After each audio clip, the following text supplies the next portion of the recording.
आज मैं सुनाने वाला हूं आपको एक दिल दहला देने वाली भयानक कहानी। फिर शुरू करते हैं। राहुल एक निडर किस्म का लड़का था। उसे बचपन से ही डरावनी जगहों की खोजबीन करने का शौक था।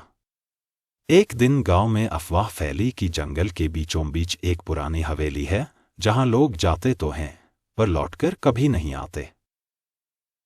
राहुल ने दोस्तों से शर्त लगाई कि वो वहां जाएगा और साबित करेगा कि ये सब अफवाह है। हवेली का पहला कदम। रात के लगभग 12 बजे राहुल टॉर्च लेकर हवेली पहुंचा। हवेली के टूटे फाटक अपने आप कर कर की आवाज करते हुए खुल गए, जैसे उसका इंतजार कर रहे हों।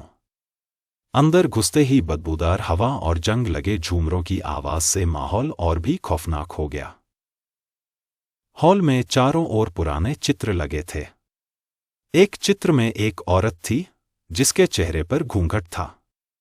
राहुल ने सोचा ये बस पेंटिंग है, लेकिन जब उसने नजर हटाई और फिर से देखा, वो औरत का घूंघट धीरे धीरे हट चुका था और उसकी आंखें सीधी राहुल की तरफ देख रही थीं। सीढ़ियों का रहस्य।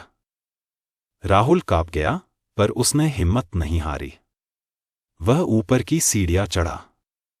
जैसे जैसे वह ऊपर जाता, सीढ़ियों की रेलिंग पर खून के धब्बे दिख रहे थे जो ताजा लग रहे थे। ऊपर पहुंचते ही उसने देखा एक लंबा गलियारा और उसके अंत में एक लाल दरवाजा। बाकी सभी दरवाजे बंद थे, सिर्फ वही दरवाजा आधा खुला हुआ था।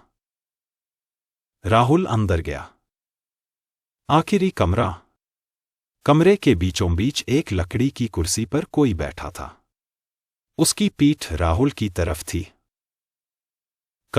कौन है? राहुल ने कांपती आवाज में पूछा। धीरे धीरे वो शख्स कुर्सी घुमाने लगा। टॉर्च की रोशनी में राहुल का खून जम गया। वो शख्स खुद राहुल ही था, लेकिन उसका चेहरा जला हुआ, आंखें खून से भरी और होठों पर खौफनाक मुस्कान थी। मैं हूं तेरी मौत। इतना सुनते ही दरवाजा अपने आप बंद हो गया।